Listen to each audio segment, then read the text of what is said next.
Hello and welcome to Manga of the Week. Today's review will be Iris Zero, a seinen high school fantasy written by Piro Shiki and drawn by Hotaru Takana. It is an ongoing monthly series that debuted in 2009. Around 20 years ago, this ability started cropping up within children born in Japan. The ability, called an iris, lets you assess a quality of an object or person or lets you make some kind of prediction. And the way it communicates the information to you is it lays a sort of filter over the reality that you see. If you play video games, this is basically what the HUD, or the heads-up display is, except it's innate. It's a simple biological function. How it used to be was the 90%, 99% of people born in Japan did not have the ability, and 1% did, and they were the freaks. But then the rate of children born with irises skyrocketed, and suddenly it's the 99% that has the ability and the 1% that doesn't.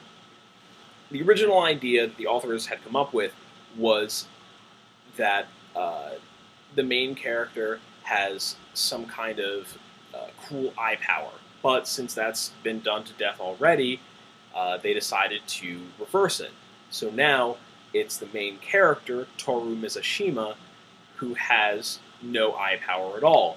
He's part of that 1% that doesn't have it. He is an Iris Zero. And because now he's the freak among a bunch of superpowered teens, he's been ostracized and actually beaten and bullied and persecuted. So he's adopted this policy called minimal exposure.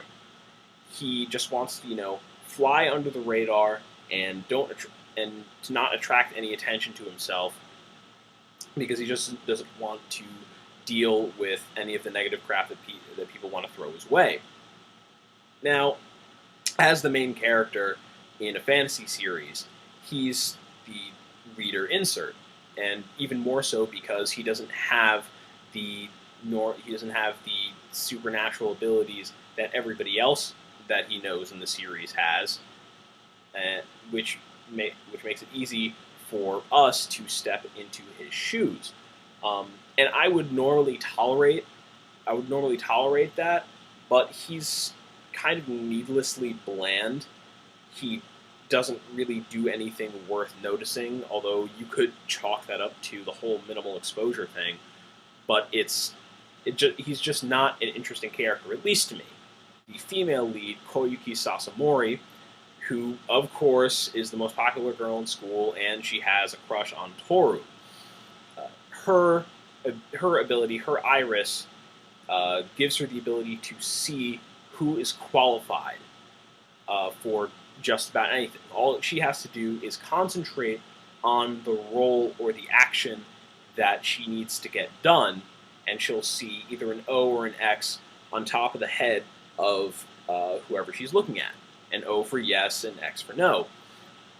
And her introduction is her looking for someone who is qualified to pick the new student council president.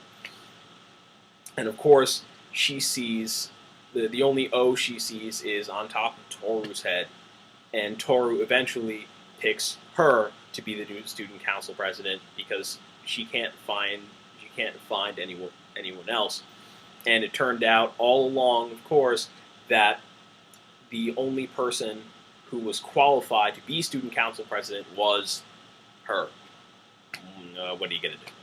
Other characters include Asahi Yugi, who can see little devil tails on people who are lying. It's not a perfect ability, but if someone is saying something that they know is not true, the tail will appear and she'll know they're lying.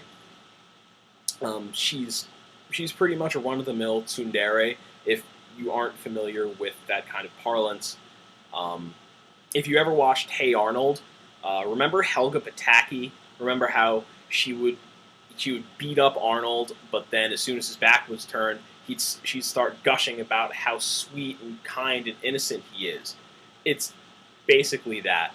She's mean to you one minute, and then she's all lovey-dovey the next.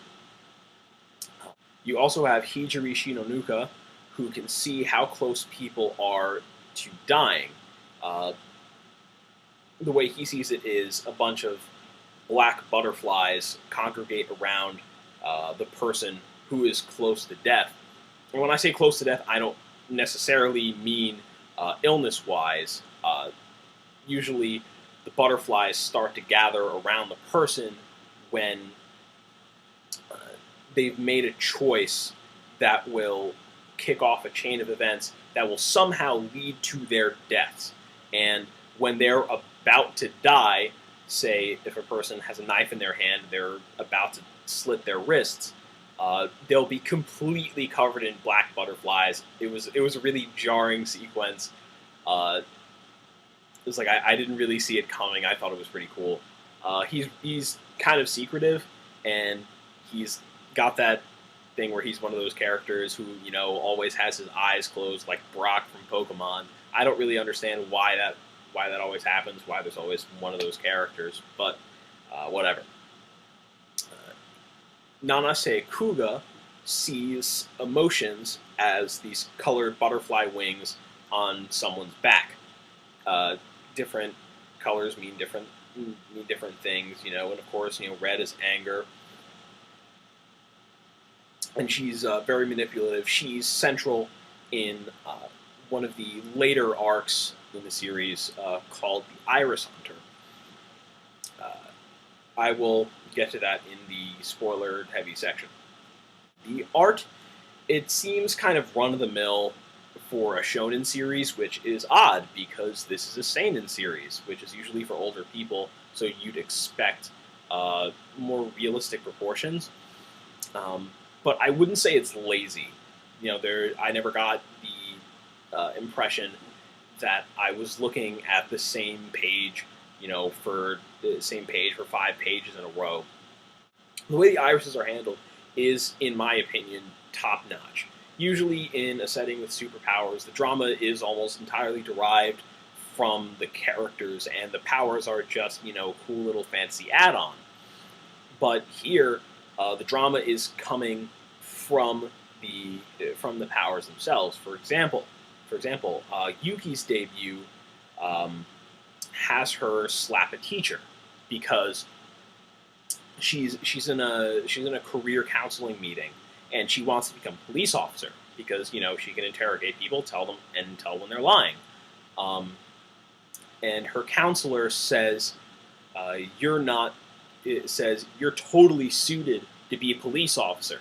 And then little Deviltail pops up, and Yuki's angry that her teacher, you know, someone she trusted, lied to her. So she slaps her in the face, and she gets suspended.